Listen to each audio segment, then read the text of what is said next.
Welcome to another local area marketing and networking group member business insight. Our business networking model emphasises relationship building. These interviews are an important part of that process, helping us to better understand not just the business, but the person behind that business. Donny McGregor is a great example. His story is both fascinating and informative. Donny is a digital transformation consultant, and his business is appropriately called Driven Digitally.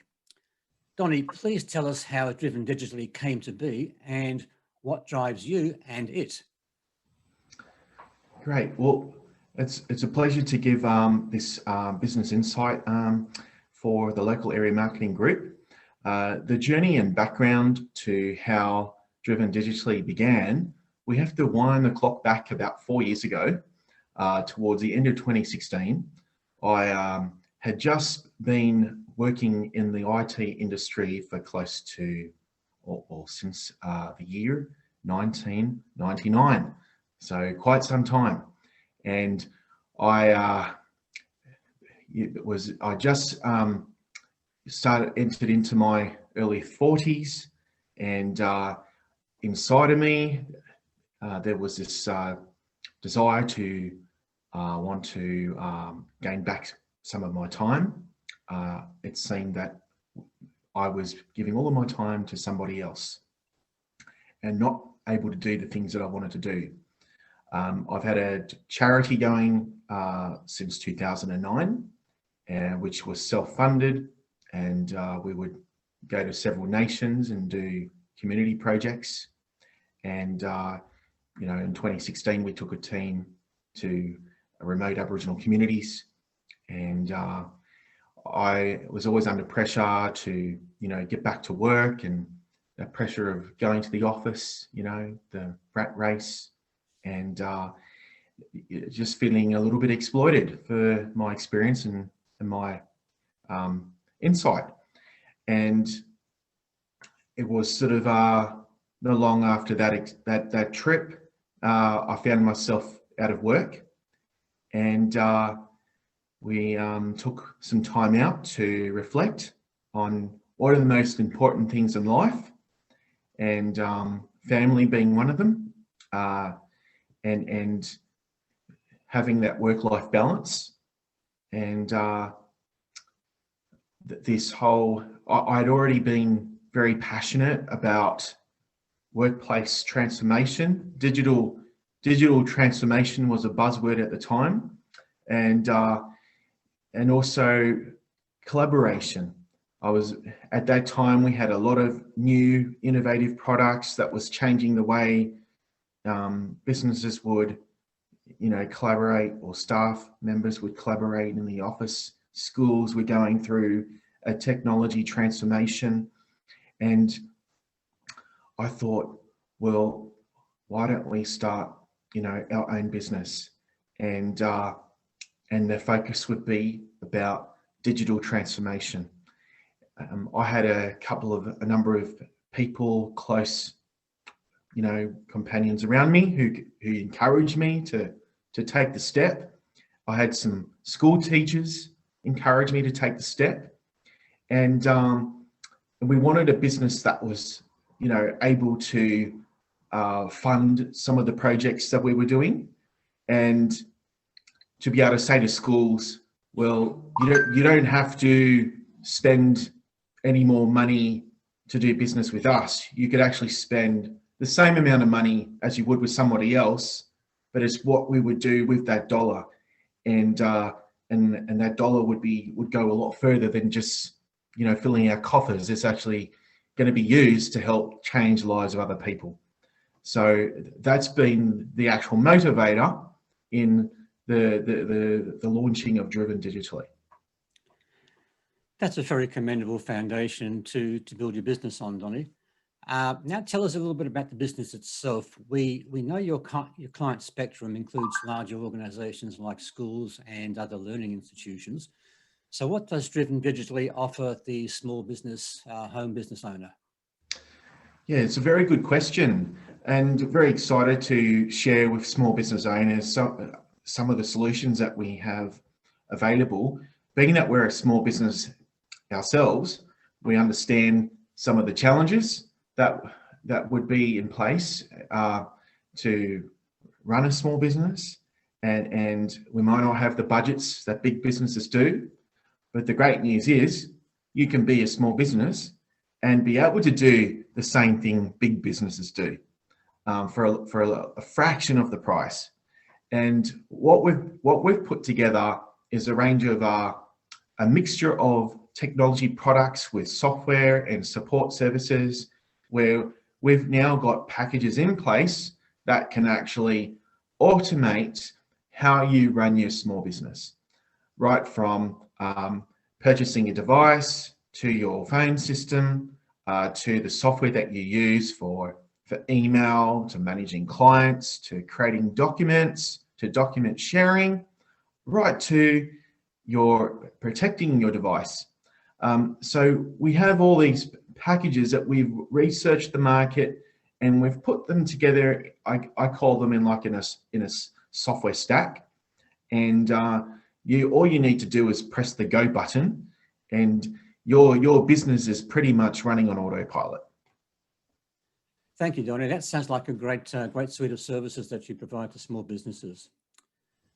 In today's world, whether we realize it or not, just about everything we do is cloud-based.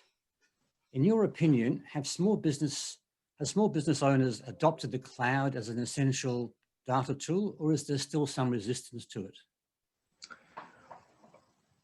I would say that in the last 12 months, there has been a growing trend to the cloud, and in some cases, it's been a forced move with the impact of the pandemic.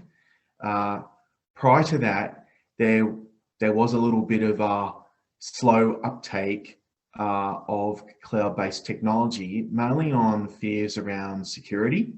But the trend now is, well, if a business doesn't have an online presence, they don't have a business. And the changing behavior of consumers is driving the change for the way businesses conduct their business.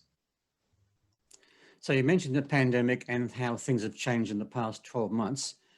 Do you think that it's forced us to change the way we interact socially and professionally? Is this the beginning of some kind of technological revolution, do you think?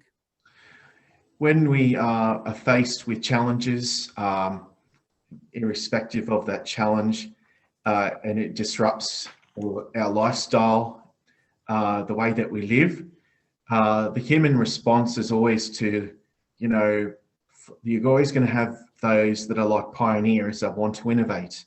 And if, as business owners, we have that thing in us that wants to survive, we have a bit of resilience, we're going to learn how to adapt to the new environment.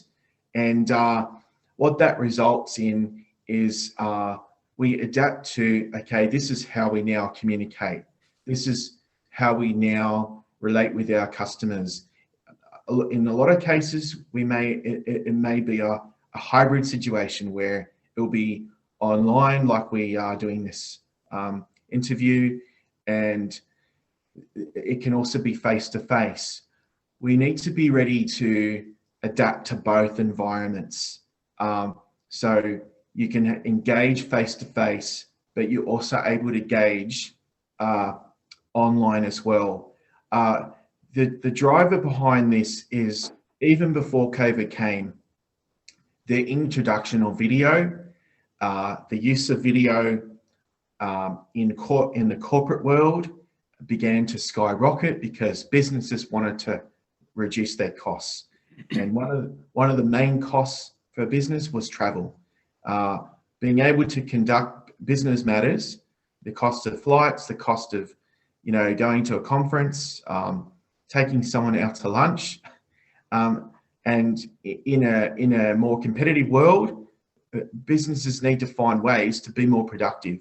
What we have found is that video and the use of video technology has quadrupled productivity.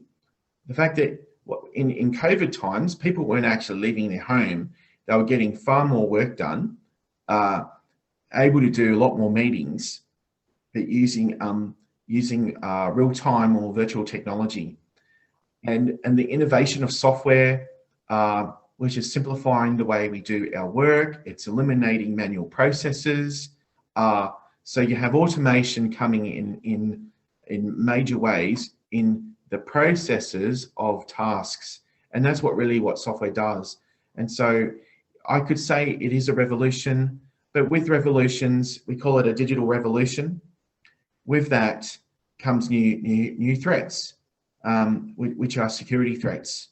And in past times, you would think, what's the most valuable thing in the workplace? Well, obviously, it's always going to be still people, but the increasingly data and how and the value of data and how that relates to time are seen now as currencies, and that's what business owners need to take consideration of is how important is the data and how are they using their time. Yeah, some good points there. Excellent points, Donny. Many business owners watching this are up and running with their businesses. Many others may be in startup phase. Can you give them, say, 5 tips or considerations to ensure that their business technology is appropriate to their needs, is efficient, secure, and not going to cost a fortune? Well, there's good news in that too, that you don't have to spend lots of money to start your business. What we just need to consider is the right kind of technology that's going to secure your business.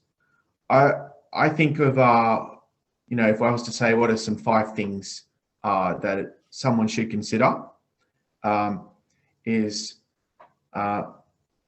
number 1, what software or suite of software packages are you familiar with? Some are used to using Gmail, others are used to using Outlook. With that, you have a business version, and the business version of the software comes with built-in security. A business owner needs to factor in, how am I going to protect my clients' information and data that I'm going to manage? And how am I going to protect myself from any potential threats? And most of the threats are going to be cyber of these days. Emails that you might receive, links, pop-up ads from websites you browse. There are many different ways that there could be a potential threat where someone is wanting to steal your information, compromise your data, and potentially put you at risk to what the industry calls data breach. So what are the things you're going to need? Okay, you need a software that's going to have built-in security. I use a Chromebook. A Chromebook has different to a Windows device. You can choose one or the other. With a Windows device, you're going to have to get antivirus and you're going to have to get malware. Software that will protect you from those, nasties out there that are trying to hurt your business. Having a modem with some form of a built-in firewall that will secure the home office. You do have access points made by leading manufacturers like HP or Aruba, and there are other companies well known like D-Link that have designed products to beef up the security in the home office. A business email. So as I've talked about, Google and Microsoft have now introduced products which you can pay by the month. It's not expensive. You could have your business running with all the software you need for $45 a month max. And that's including basic support. A cost of a device might only cost you a few $100s these days.